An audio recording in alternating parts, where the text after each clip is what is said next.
Hello hello, j'espère que tu vas bien, on se retrouve aujourd'hui pour une nouvelle vidéo et c'est encore une chronique. Et du coup, je dis encore parce qu'en fait je les tourne, j'en ai tourné déjà deux là. En fait je les prépare toutes en avance, comme ça c'est fait et puis après j'ai plus qu'à te les partager. Et du coup, n'hésite pas du coup à me donner comme d'habitude ton avis en commentaire. Bref, aujourd'hui on se retrouve pour une chronique et c'est un troisième tome, tu as dû le voir dans le titre du coup, qui a beaucoup suscité d'avis, enfin qui m'a beaucoup été demandé que je donne mon avis sur ce troisième tome et sur la fin de cette saga. Donc je vais te le donner tout de suite. Et donc on va se parler de Un palais de cendres et de ruines de Sarah J. Maas, publié chez La Martinière, et c'est le tome 3 de Un palais d'épines et de roses, cette fameuse saga que tout le monde parle, que tout le monde adore, et blablabla. Donc je ne te fais pas de résumé de ce tome 3 parce que voilà, je l'ai lu parce que en fait j'avais besoin d'une lecture doudou, tout simplement parce que j'étais en plein rush entre guillemets dans tous mes SP etc. J'avais besoin d'un livre qui me fasse du bien et une plongée dans un univers que je savais qui allait me happer etc. Et en fait j'avais tellement ressenti ça en lisant le tome 1 et surtout le tome 2 que je m'étais dit bon bah je vais sortir ce tome 3 de ma palle etc. Et donc je l'ai lu, j'ai mis une bonne quinzaine de jours quand même à lire, parce que c'est vrai que, mine de rien, il est fin comme ça, mais il fait 729 pages quoi. Donc c'est une belle bricasse, en plus c'est écrit quand même relativement petit, voilà, il y a quand même de la matière, on va dire ça comme ça. Et que te dire sur ce troisième tome? Pour moi en fait, ce troisième tome se place, si je dois faire un top 3 des 3 tomes de la saga, je mettrai le tome 2 en premier, le tome 3 en deuxième et le tome 1 en dernier. Voilà. Pour moi, ce tome 2, en fait, est quand même tout aussi bon hein, pour moi que le précédent. Sauf qu'il y a quand même une bonne partie, et je la comprends, c'est un peu comme dans le tome 2 en fait. Mais il y a une bonne partie, une bonne moitié hein, quand même, ouais, où en fait tu as... c'est très lent, enfin c'est pas que c'est lent, mais... Oui, c'est lent, t'as pas beaucoup de rebondissements parce qu'il y a des choses qui se préparent. Donc, mais pour moi, en fait, ça ne m'a pas forcément dérangé parce que déjà, on découvre des choses, on découvre certaines choses sur certains personnages, on met en place certaines stratégies, etc. Et moi, ça, j'aime beaucoup. J'ai bien aimé ça dans Grisha, dans le tome 2 de Grisha. Et là, en fait, dans ce tome 3 de Un palais d'épines et de... Enfin, ouais, d'épines et de roses, enfin, de cendres et de ruines, quoi. C'est le même truc, en fait. C'est qu'on a une bonne partie... stratégique, une bonne partie récupérer le plus de force possible, etc. Blablabla. Et donc moi ça m'a pas du tout dérangé et j'ai bien aimé justement parce que du coup on prévoit des choses, sauf que forcément à la fin Sarah J. Maas fait encore ce qu'elle veut quoi. Et donc du coup bah à la fin tu t'attends à des choses et forcément comme d'hab ça pète et tu sais pas d'où ça vient et puis enfin voilà ça arrive comme ça et tu te dis ah ouais ok cool. Et donc voilà, c'est pour ça que pour moi ce tome 3 j'ai quand même eu un coup de cœur en fait pour le tome 2 parce que le tome 2 tu as enfin c'est le tome 2 est majestueux en fait. Celui-ci est un coup de cœur aussi hein, mais le tome 2 est quand même majestueux. Mais celui-ci, j'étais contente de retrouver d'autres personnages. Par contre, il y a des choses qui me frustrent et que j'aimerais bien savoir ou pas, voilà. C'est sur les personnages secondaires. Alors, j'ai vu que beaucoup de personnes avaient pas aimé, enfin, j'en ai parlé avec certaines personnes sur Insta, je pense que mon livre t'abîme. Et j'ai vu que des personnes n'avaient pas aimé que le fait qu'il y ait autant de personnages. Moi, j'ai trouvé ça très bien parce qu'en fait, j'ai l'impression que c'était vraiment bien maîtrisé et qu'on avait vraiment... côté un peu familial qui est vraiment bien présent et qui ressort très bien dans ce tome, je trouve. Et enfin, on sent vraiment que Foya, elle a vraiment sa place maintenant où elle est, hein, je dis pas trop, mais elle a vraiment sa place, elle est vraiment bien intégrée, etc. Et c'est ce qui n'est pas en fait au début de la saga. Et on voit l'évolution du personnage. De toute façon, même c'est dit à un moment, etc. On voit un peu, enfin.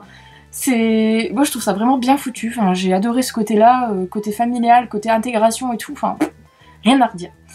Et par contre, bah, j'ai vu que des personnes se plaignaient, enfin, n'étaient pas forcément très enjaillées parce que le fait qu'il y avait, parce qu'il y avait beaucoup, pardon, de personnages. Et moi, ça m'a pas trop dérangé, mais c'est vrai que là, tu explores complètement l'univers, voilà, de A à Z. Et j'ai trouvé ça, moi, personnellement, quand on présente un univers, bah, je veux qu'il soit exploité de A à Z. Parce que sinon, bah, c'est frustrant. Voilà.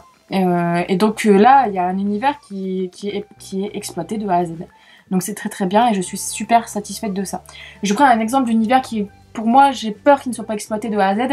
C'est, juste pour faire une aparté, c'est juste l'univers de Les Fiancés de l'hiver donc de la passe miroir de Christelle Davos. Le tome 4 sort bientôt, enfin sort fin d'année, au mois de novembre il me semble, et pour moi en fait l'univers est tellement complet avec les arches etc que pour moi l'univers pour moi n'est pas encore assez exploité, et j'espère que dans le tome 4 on va aller un peu plus loin, mais je sens que son univers est tellement large, tellement big quoi, que en fait elle arrive pas, ou peut-être que c'est pas sa volonté hein, tout simplement, mais pour moi il y a encore des choses à faire dans cet univers et c'est tellement énorme vu tout ce qui a été dévoilé que voilà. Donc ça c'était juste une aparté pour te parler un peu de la comparaison d'univers exploité ou pas selon moi. Donc pour moi l'univers est complètement exploité et enfin, Sarajima, ça a coché la case complète. Hein. Pour moi, il n'y a pas de souci. Ensuite, le seul truc qui m'a frustrée et que je disais, et je sais pas si on va avoir un jour la réponse ou pas, c'est qu'il y a certaines histoires annexes avec des personnages secondaires. Au final, en finissant ce tome, on ne sait pas trop ce qui se passe. Enfin, si on a un peu pris une vague idée. Et en fait, j'aurais bien aimé en avoir plus. Hein.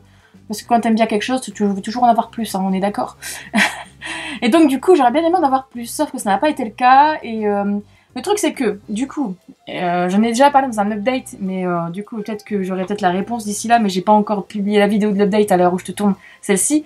Mais c'est que, il y a le tome 4, et apparemment, enfin, le tome 3,5, on va dire, mais ce tome 3,5, il va sortir, hein, il me semble, chez La Martinière en fin d'année, mais il me semble que... comment dire, on n'aura pas les réponses en fait dans ce tome 3,5. Apparemment, il est pas folichon en plus, il y a des personnes que j'ai vues qui l'ont lu en BO, qui disaient que c'était pas... Voilà. Donc, bah... Voilà, on verra bien. Hein. Moi, personnellement, je me lance pas en VO dessus parce que sinon je vais être déçue et je préfère attendre qu'il sorte en français vu qu'il va être traduit. Ensuite, le truc c'est que moi j'ai vu sur Goodreads qu'il y allait avoir 6 tomes en tout. Donc ça veut dire qu'il y a 3 tomes de prévus après, de ce que je comprends. Donc il y a 3 tomes de prévus, mais alors des personnes me disent non, des personnes me disent oui, des Goodreads disent oui, donc on sait pas sur quel pied danser, on ne sait pas. Donc du coup si tu as la réponse, n'hésite pas à me le dire, parce que moi j'aimerais bien savoir, parce que c'est vrai que c'est frustrant en fait de pas avoir des nouvelles de certains de ces personnages, enfin des nouvelles, de pas savoir, etc. Moi j'aime bien que la boucle soit vraiment bien bouclée, bien complète, sachant qu'en plus là, bah, comme je le disais, l'univers a bien été exploité de A à Z pour moi, donc du coup, voilà, j'aimerais bien savoir ça. Mais sinon, à côté de ça, bah, c'est quand même une lecture fantastique. Hein. Ça m'a fait un petit pincement au cœur en fait de terminer cette histoire parce que c'était une valeur sûre pour moi. En fait, je suis pas une grosse groupie fan. Hein. Moi, j'ai du mal à être comme ça, on va dire. On va dire ça comme ça. Enfin, j'ai du mal enfin voilà, après avoir tous les marque-pages qui existent, machin. Non, je suis pas de ce style-là. Mais je reconnais que c'était vraiment une saga superbe et voilà. En tout cas, si tu as lu que le tome 1 et du coup je fais une petite précision et que tu vois certaines illustrations sur internet et sur Instagram, sur la blogosphère, etc., sur Etsy, n'y fais pas attention, ferme les yeux ou fais quelque chose. En tout cas, sache que moi ça a été mon cas, ça a été un spoil quand même assez gros pour moi. Mais ça m'a pas coupé en fait. Ça ne m'a pas donné pas envie. Ça ne m'a pas donné envie de continuer la saga en fait. De ne pas continuer la saga, pardon. Du coup, ça ne m'a pas donné ça, parce que ça m'a pas donné cette impression, parce qu'en fait, je voulais savoir le pourquoi du comment. Mais je sais qu'il y a des personnes qui peuvent être complètement coupées, hein. Ça peut couper l'herbe sous le pied, etc. et pas avoir envie de continuer la saga. Mais il faut passer au-dessus de ça, parce que voilà. Mais le truc, c'est que ça serait bien en fait, mais je sais pas comment le dire et comment faire pour ça, mais c'est vrai que les spoils en fait qu'on peut avoir dans les personnes qui font les illustrations ou les marque-pages ou tout le foutoir, enfin les bougies, les baumes à lèvres, les machins, les trucs de bain, enfin il y en a tellement maintenant, c'est de faire gaffe en fait, parce que voilà, c'est quelque chose que moi ça m'est arrivé et que j'essaye d'éviter, et du coup là j'ai pas pu l'éviter, en fait c'était impossible d'éviter ça.